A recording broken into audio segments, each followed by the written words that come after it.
इतका मोठा अन्याय केला.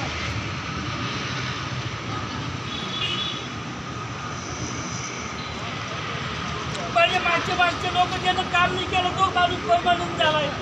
2 वर्ष करेल ते लोकांना माझ्या नावावर सफेद शाही मारून कधी त्यांना माझ्या जागेवर दुसरा माणूस लावून घेतलं. 13-5 कागदच आहे. 13 दिवसच नाही भरतो. मी 92 पण काम करतो. माझे दिवस का नाही भरून आले आजपर्यंत. पाहू द्या ना त्यांना मास्टरवर कॅश बुकमध्ये नाव आहे. जिथं त्याचं नाव बी तिथंच दिलं आहे ना मी पत्रिकामध्ये दिलं आहे त्याचं नाव. तो इथला नाही बाहेर गावाचा आहे. इथला कलार्थ होता त्यानं तिकडे द्यायला लावलं आहे. त्याचं नाव देतो मग तुम्हाला.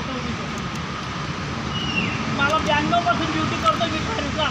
माझे दोन साहेब येतो तो काय म्हणतो तेरे 3 नाही भरते तेरे अमुक नाही भरते. काय करायचे साहेब द्या होते मला जाऊ द्या. 10-12 दिवसाचा एखादा 15 दिवसाचा महिन्याचा पाहुणा आहे त्याचे मी 3 वर्ष पुढे लागले. रोजी को बंद कर देऊ रोजी को हाकल देऊ. मी मध्ये राहतो मला काटर दिलं आहे सरकारी काटरमध्ये राहतो साहेब. माझं खोटं आहे का बघा ती त्या पत्रिकात दिले त्याच्यामध्ये सर्व डिटेल दिलं आहे मी. मग माझे दिवस गेले कुठं. बामटे चोर बामट्यांना लावलं आहे पण आम्हाला नाही लावलं आहे. पैसे घेऊन कुचू पैसे घेऊन.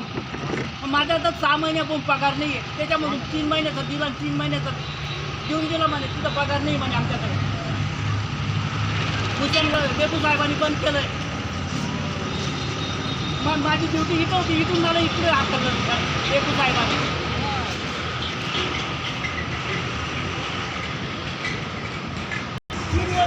मी 92